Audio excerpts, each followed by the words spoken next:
Me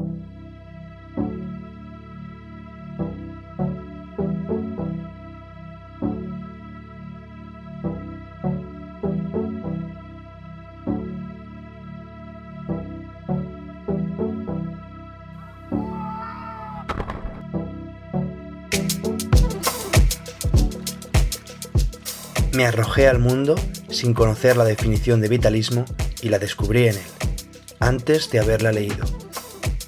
Creo que nuestras generaciones se han visto empequeñecidas por las circunstancias económicas y políticas, y que sin poder realizarnos como proyecto vital, nos ha absorbido lo superficial y hemos caído en el absurdo. Algunos, como yo, quisimos esquivarlo dejando atrás nuestro país para salir a encontrar un futuro. Y es que la vida es mucho más, y hay que pelear contra las visiones que quieren hacer de ella un sinsentido. Este planeta y sus seres merecen la pena, y la oportunidad de estar aquí nos exige estar a la altura de ellos. Se puede empezar reciclando o cambiando de dieta o de forma de transporte, pero también con la lectura de un ensayo de antropología o de ciencia, saliendo a correr, comenzando a tocar un instrumento o yéndote a la otra parte del mundo. Pero sobre todo, se puede empezar con hacer más rígidos los principios e intentar cada día ser una persona más justa con los demás y contigo.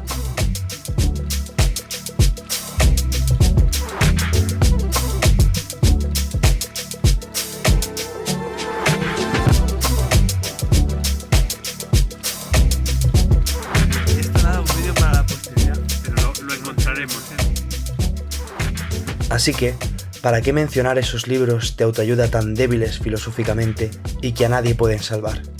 No nos ha faltado de nada, y en comparación con nuestros abuelos seríamos ricos. ¿Pero acaso somos más felices que ellos? Creo que no, porque a pesar de haber tenido todo, no tenemos perspectivas de futuro. Y en plena pandemia mundial, quizás es difícil alentar a que levantemos la mirada con decisión.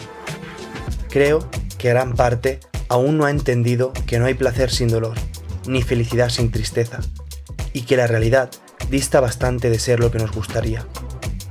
Nuestra generación ha recibido tanta sobreestimulación positiva que a falta de conocer el dolor y la tristeza, la alegría se ha vuelto estéril en nosotros. Nada sabe ni nada sacia. Lo grande que hay tras el sacrificio, lo que se construye despacio y tanto llena, muy pocos de los nuestros lo han sentido, y muy pocos hoy cuidan con esfuerzo su pasión.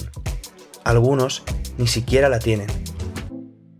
No vine aquí para estar por encima de nadie, ni por tanto para usar el mundo de basurero. Tú y yo somos diminutas células perdidas en el tejido viviente. Luchar por el bien propio no puede olvidar esto.